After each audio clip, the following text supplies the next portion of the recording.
Sembahyang itu adalah ibadah, bagian daripada rukun Islam.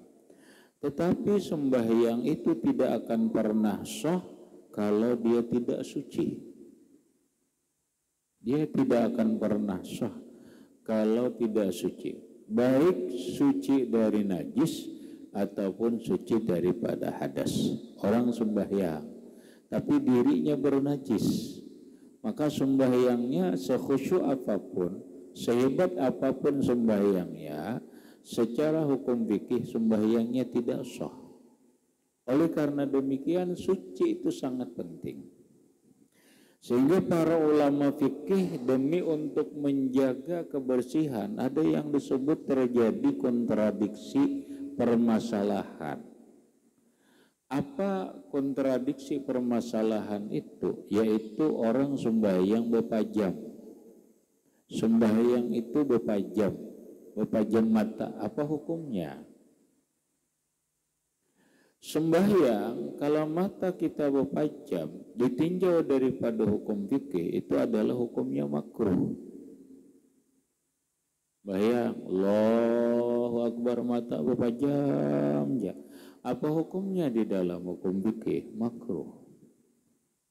Lalu kenapa dimakruhkan? Ya karena ketika seseorang berpejam matanya, seseorang tidak mengetahui kalau keguguran najis. Seseorang tidak mengetahui kalau kedatangan najis. Sehingga apabila seseorang tidak tahu ternyata dirinya bernajis, maka sembahyangnya tidak sah. Begitu selesai sembahyang ternyata najis, kada sah. Itu makanya oleh fikih supaya biar terjaga kebersihan ini, mata dalam sembahyang jangan berpajam, makruh. Walaupun berikut ada masalah. Ada timbul masalah. Masalahnya apa? Orang akan bertanya, aku apabila sembahyang ini berpajam mata, aku lebih khusyuk daripada mata berbuka. Maka di dalam hukum fikih itu makruh. Terus bagaimana? Mana pentingnya khusyuk dengan makruh? Nah disitulah Imam Al-Ghazali rahimahullahu ta'ala, beliau lebih mementingkan khusyuk dengan catatan kayak kita di masjid ini kan aman. Walaupun kenapa dalam fikih itu dimakruhkan, karena kita tidak bisa menjaga kesucian daripada najis ketika gugur najis. Tetapi kalau kondisinya itu tidak memungkinkan gugur najis, kayak kita di masjid nih, kan kada mungkin ditangani gugur dari cacak najis, itu kan mungkin, maka hilang kemakruhannya. Kemakruhannya itu hilang, sehingga jikalau sembahyang seseorang berpajam matanya lebih mendapatkan khusyuk, oleh Imam Al-Ghazali hukumnya boleh aja berpajam demi untuk mendapatkan khusyuk. Dan ini banyak yang melakukan begini. Loh kenapa orang bilanya berpajam lebih khusyuk daripada mata berbuka? Memang benar. Dalam teorinya otak kita ini mengiringi mata. Dalam teorinya pemikiran kita ini mengiringi mata. Kemudian dari mata turun ke hati. Maka ketika seseorang matanya berbuka sembahyang, maka terbuka juga pikirannya. Maka akan masuk juga ke dalam hatinya. Sebagian ada membuat peluang untuk tidak khusyuk. Ketika seseorang matanya berpejam, itu ajma'ulil himmah, ajma'ulil qalbi, itu lebih mengkonsentrasikan bagi pikiran dan hati. Orang bila berpejam, pikirannya lebih konsentrasi, nyaman, hatinya itu lebih konsentrasi, nyaman. Maka aku jir bilanya Bapak jam ini tak khusyuk. Mana bagusnya ulun membuka? Lebih bagus Bapak jam. Asal catatan di tempat itu dipastikan aman dari keguguran najis. Dipastikan aman daripada keguguran najis. Sekali lagi, bersih, suci daripada najis, suci daripada hadas, ini sangat penting di dalam beragama. Makanya itu bagian daripada separuh agama itu bicara kebersihan. Satu. Yang kedua, kata Imam Al-Ghazali rahimahullahu ta'ala, oleh Imam Al-Ghazali rahimahullahu ta'ala, sebagaimana kita itu diwajibkan bersih daripada hadas, bersih daripada najis, maka kata beliau demikian juga ada yang disebut dengan taharatul batin, ada yang disebut kesucian batin.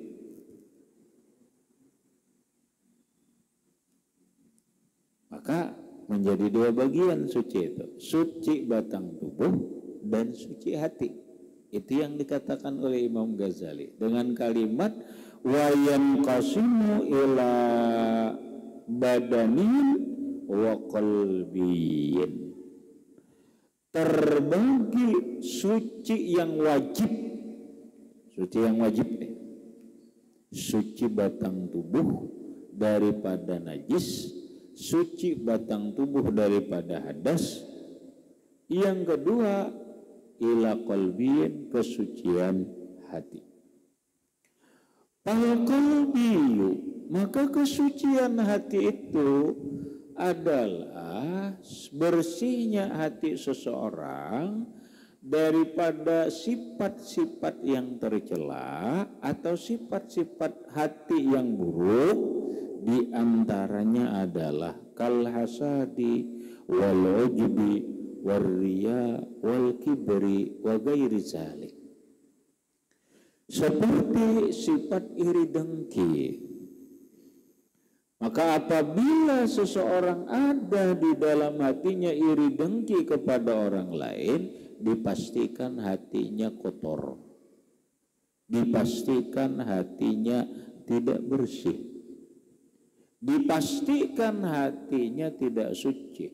Maka separuh iman sudah kada pas, karena kebersihan separuh daripada keimanan. Apabila hati kita tidak bebas daripada sifat bangga diri, hati kita masih ada bangga diri dengan rupa tampan, rupa cantik, bangga diri dengan kekayaan, bangga diri dengan jabatan dan kekuasaan, bangga diri dengan keilmuan, bangga diri dengan amal baik, bangga diri dengan banyak punya santri, pengikut dan murid. Nah, apabila ada bangga diri itu di dalam hati kita, dipastikan hati kita kotor, hati kita tidak bersih, hati kita tidak suci, maka belum tercapai separuh iman, belum lagi.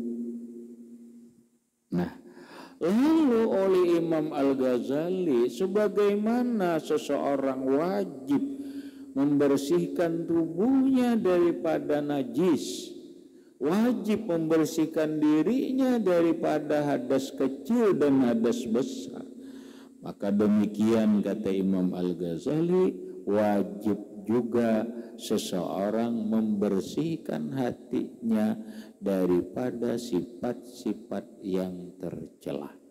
Bagaimana caranya mensucikan hati daripada sifat-sifat yang tercela? Kalau kita membersihkan badan daripada najis, gampang, dengan air. buangi najisnya, basuh dengan banyu, bersih. Kecuali dengan najis mughallazah, dibasuh 7 kali, 1 kali dicampur dengan tanah, bersih.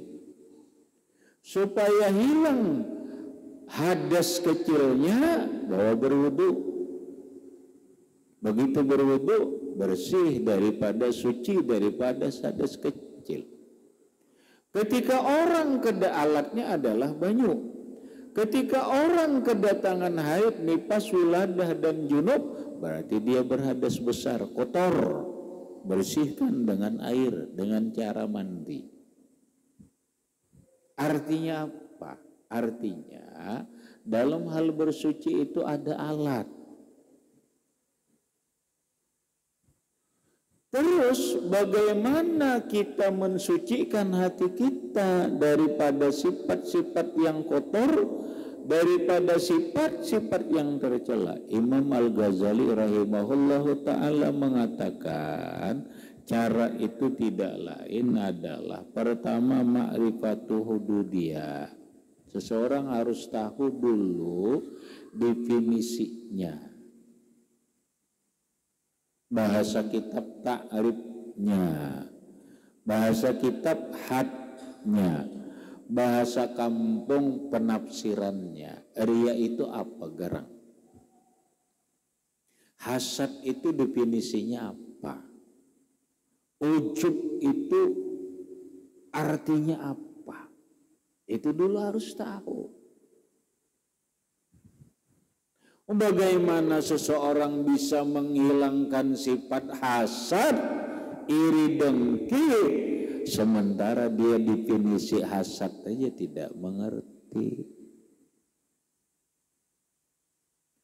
Bagaimana hati seseorang bersih daripada sifat kibir, sifat sombong, dia sendiri ta'rif, definisi.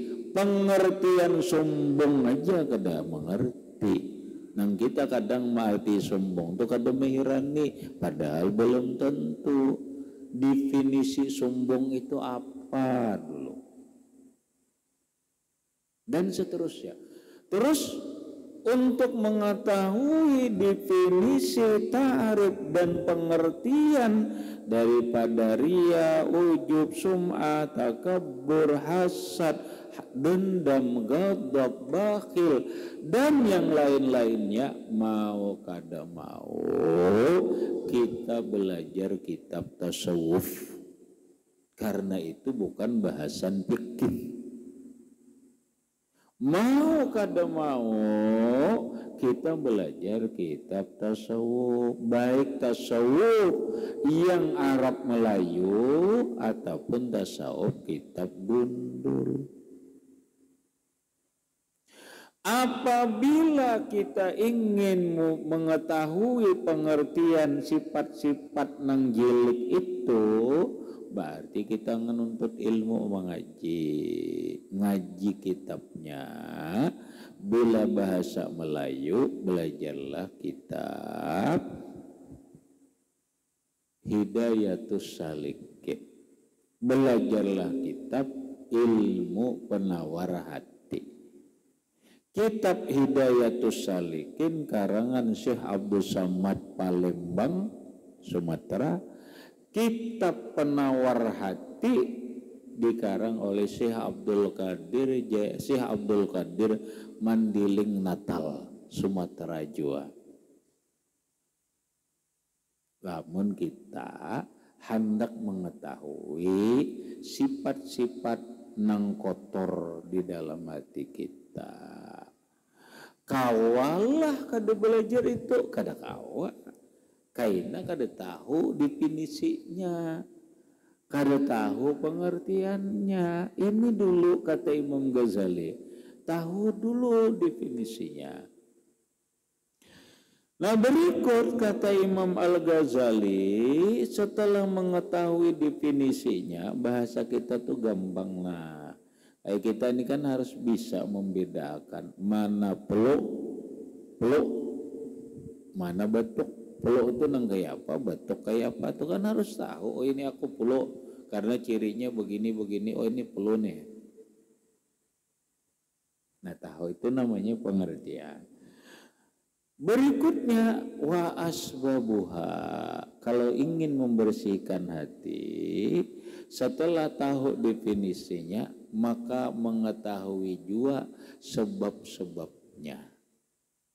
Karena dalam rumus hidup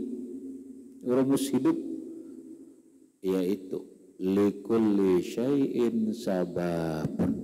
Setiap sesuatu pasti ada sebabnya. Orang kada mungkin ria kalau kada ada sebabnya. Kada mungkin sombong kalau kada ada sebabnya. Kada mungkin dendam kalau kada ada sebabnya. Kada mungkin bakhil kalau kada ada sebabnya. Kada mungkin iri dengki kalau kada ada sebabnya, dan yang lainnya. Likulli syai'in sababun. Setiap sesuatu itu pasti ada sebabnya. Maka belajar apa sebabnya sombong, apa sebabnya iri dengki, apa sebabnya apa. Dan ini sangat penting.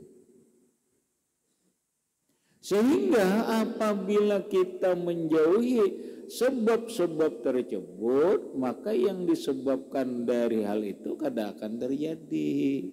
Karena kita sudah menghindari sebab. Napa jadi kamu jadi salisma? Napa sebabnya? Aku berintik jerhan itu tuh tahu ngarannya. Lalu jauhi berintik supaya jangan peluk. Kenapa jar aku jadi peluk? Aku jar mun berintik kata apa? Aku berhujan jar. Aku punya hujan peluk itu. Nah sudah, itu namanya sebab. Lalu timbullah peribahasa kita bahasa kita menghindari lebih baik daripada mengobati. Menjauhi sebab itu lebih utama daripada mengobati. Kenapa? Karena ketika sebab dijauhi, penyakit kada akan datang. Oh, kayak apa untuk mengetahui sebab-sebab kotornya hati daripada ria, ujub, sum'ah, takabur? Ya kembali lagi belajar kitab tasawuf. Karena di dalam kitab tasawuf itulah dibahas tentang sebab-sebab ria, sebab-sebab sombong, sebab-sebab iri dengki, sebab-sebab bangga diri, dan yang lainnya. Maka belajar pula kitab tasawuf. Kemudian watibbuha wa ilajuha fardu ainin yajibu ta'allumuhu. Maka belajar juga cara mengobatinya dan mengurusnya. Kalau sudah kena, oh kayak apa yuk aku ini dasar karena ria nah. Oh aku ini karena penyakit iri dengki nah mau obati amdo. Mau obati amdo.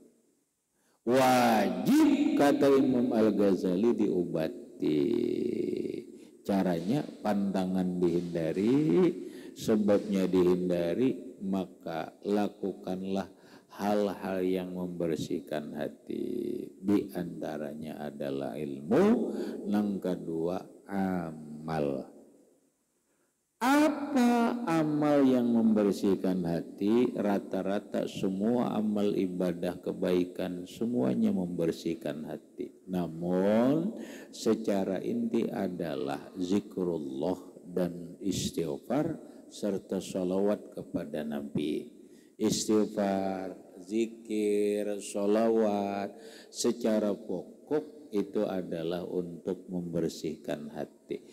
Kapan kita tahunya bahwa hatiku sudah mulai bersih? Ketika kita sudah paham, kawa menghindari ria. Oh aku kada ria lagi, aku dipuji orang gak kada aku ada jadi masalah. Ketika kita tawadhu, kada nyombongakan diri lagi, kita rendah diri, low profile kata orang sekarang. Ya berarti kita alhamdulillah sudah mulai menghilangkan sifat-sifat nang jelek, mulai menuju kepada tazkiyatun nafsi, pembersihan jiwa. Hadirin rahimakumullah. Maka ketika seseorang badannya bersih daripada najis, badannya bersih daripada hadas kecil ataupun hadas besar, badannya, hatinya suci daripada sifat-sifat yang buruk dan tercela, maka saat itulah dia disebut mendapat separuh iman, sudah syatrul iman. Tinggal separuhnya aja lagi. Supaya apa? Supaya sempurna keimanan kita. Hadirin rahimakumullah. Maka rata-rata para ulama kita banyak membahas dari ini dulu. Apakah kita membahas kesucian ini lebih dahulu daripada membahas sosial, kemanusiaan? Gitu. Apakah kita, aku sudah ada seberapa nih dulu, yang penting kemanusiaan dulu. Aku membantu orang ini dan itu. Kita pahami rukun Islam dan rukun iman. Rukun Islam yang pertama adalah syahadat. Apa itu syahadat? Amal hati, pondasi keimanan. Yang kedua adalah sembahyang. Sembahyang salah satu tujuannya adalah untuk membersihkan hati, spiritual. Hubungannya kemana? Ke Allah Ta'ala. Baru puasa. Puasa adalah hubungan hamba dengan Allah untuk melatih kepekaan sosial. Berikut zakat. Artinya apa? Zakat kemanusiaan. Berbicara kemanusiaan. Itu setelah berbicara spiritual. Orang yang spiritualnya lulus, maka kemanusiaannya akan bagus. Tapi kalau orang spiritualnya belum lulus, maka biasanya kemanusiaannya pun amburadul.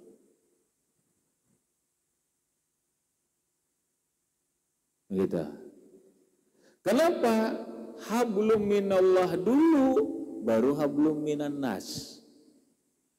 Orang tidak akan terjadi baik hablum minan nas, hubungan manusia antara manusia yang seagama, yang sebangsa, ataupun yang tidak seagama dan tidak sebangsa, itu akan baik setelah hubungannya dengan Allah baik. Ketika orang hubungan kemanusiaan tidak baik, itu kadang-kadang dilahirkan karena hubungan kepada Allah memang kada baik. Coba lihat kita dalam catatan sejarah. Kita Indonesia merdeka. Kontribusi yang banyak dalam kemerdekaan ini adalah umat Islam.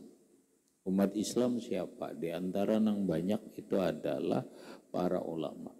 Ulamanya ulama apa? Rata-rata ulama yang membawa agama sukses ini adalah ulama sufi. Ulama nang spiritualnya tinggi. Maka ketika ulama punya spiritualnya tinggi, nilai kebangsaan, semangat kebangsaannya itu lebih tinggi. Orang kadang-kadang karena kadang memahami hubungan, kadang-kadang orang begitu ngaji agama, nuntut ilmu apa, lo kenapa urusan negara, urusan daerah, urusan apa, aku kerjir. Ini urusan dunia, jadi ada penting nih urusan kemanusiaan nih, penting lawan Allah Ta'ala aja. Nah ya amdo, itu menunjukkan ketidakmengertian hablum minallah dan hablum minan nas. Orang yang spiritualnya bagus, spiritualnya baik, akan melahirkan kemanusiaan yang baik.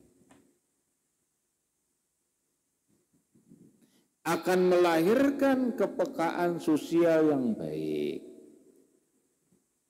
Disinilah orang-orang sufi, orang-orang para aulia Allah Ta'ala itu karena jiwa mereka sudah bersih, hubungan mereka dengan Allah baik, maka mereka bergaul dengan manusia baik, tidak menjelekkan, saling menghargai, saling menghormati dan sebagainya. Pandangannya terhadap daerah, bangsa baik dan sebagainya.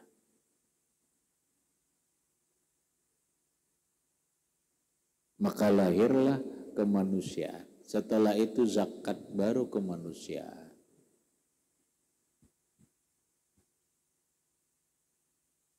Hadirin rahimakumullah. Maka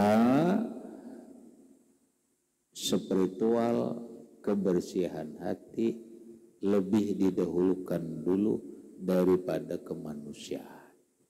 Supaya kemanusiaan itu mantap, jadi mantap kalau spiritualnya tinggi. Benar kata orang sufi, orang semakin kenal dengan Allah, maka dia semakin menghargai dan memuliakan manusia.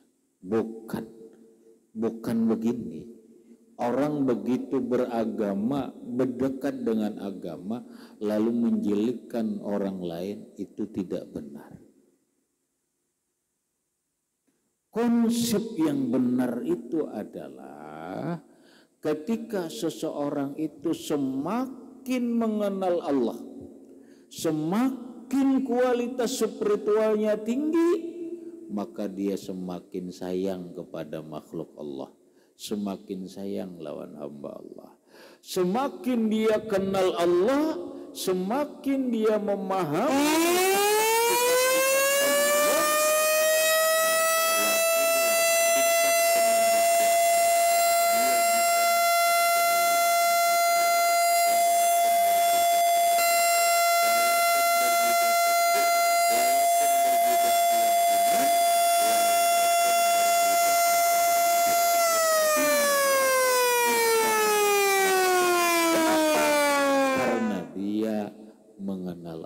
spiritualnya tinggi. Maka semakin orang mengenal Allah, seseorang lebih semakin sayang kepada makhluknya.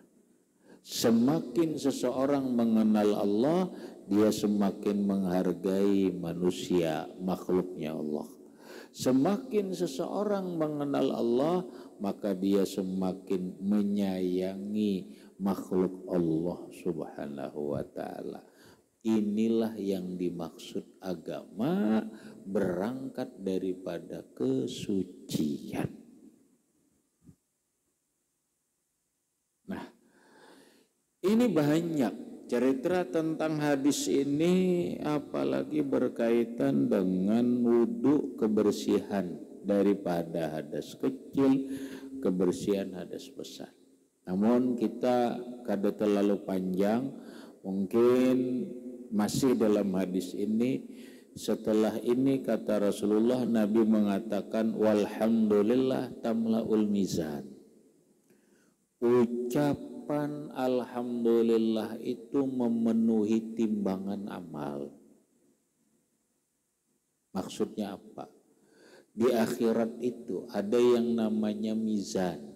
Mizan itu adalah timbangan kayak emas. Disitulah ditimbang segala amal hamba, amal baik ada buruk. Amal kita membutuhkan amal nang biar kecil tapi berat, bagaikan berlian, kecil tapi berat. Biar hibak timbangan ini nang kita bicarakan. Bahasa orang ini biar banyak tapi ringan, nang gaya apa? Gelembungan. Biar banyak tapi ringan, apa? Nyaman banget, gulaan nang Mbak Anun itu hibak genol itu ada apa ringan banget gitu. Nah, kita ingin sesuatu dalam ucapan atau apa nilainya kecil tapi berat. Oh, kenapa menjadi berat? Kayak ini kita bahas. Cuma Nabi mengatakan walhamdulillah tamlaul mizan. Ucapan alhamdulillah itu bisa menghibaki mizan timbangan amal kebaikan kita. Lo kenapa bisa begitu? Nah, ini yang kita bahas karena panjang. Karena kita akan berbicara tentang alhamdulillah. Kenapa ini sangat panjang? Nah, sedangkan waktunya sudah sampai waktu Isya. Mungkin insya Allah pertemuan akan datang kita bahas lagi isi hadis ini biar kita memahami secara lebih luas. Hadirin rahimakumullah. Itu dulu yang dapat ulun sampaikan. Mudah-mudahan bermanfaat bagi ulun dan sambian barataan, dan mudah-mudahan dan berkat kita berkumpul ini Allah Subhanahu wa taala ngampuni dosa-dosa kita, baik dosa zahir ataupun dosa batin, dan mudah-mudahan dan berkat kita berkumpul ini Allah Subhanahu wa taala mengumpulkan kita dalam surga, dan berkat Rasulullah sallallahu alaihi wasallam wa alihi wa ashabihi wa bisirril Fatihah. A'udzu billahi minasyaitonir rajim. Bismillahirrahmanirrahim. Alhamdulillahi rabbil alamin arrahmanir rahim. Iyyaka na'budu wa iyyaka nasta'in. Ihdinas siratal mustaqim. Siratal ladzina an'amta 'alaihim ghairil maghdubi 'alaihim waladdallin. Bismillahirrahmanirrahim. Alhamdulillahi rabbil alamin. Allahumma shalli ala sayyidina Muhammad wa ala ali sayyidina Muhammad. Allahumma anfa'na bima 'allamtana wa 'allimna ma yanfa'una wa zidna 'ilma. Alhamdulillah ala kulli hal. Na'udzu billahi min ajrin nas'aluka al-'afwa wal 'afiyah wal mu'afata ad-daima fid din wad dunya wal akhirah. Sallallahu ala sayyidina Muhammadin wa alihi wasallam. Alhamdulillahi rabbil alamin. Assalamu alaikum warahmatullahi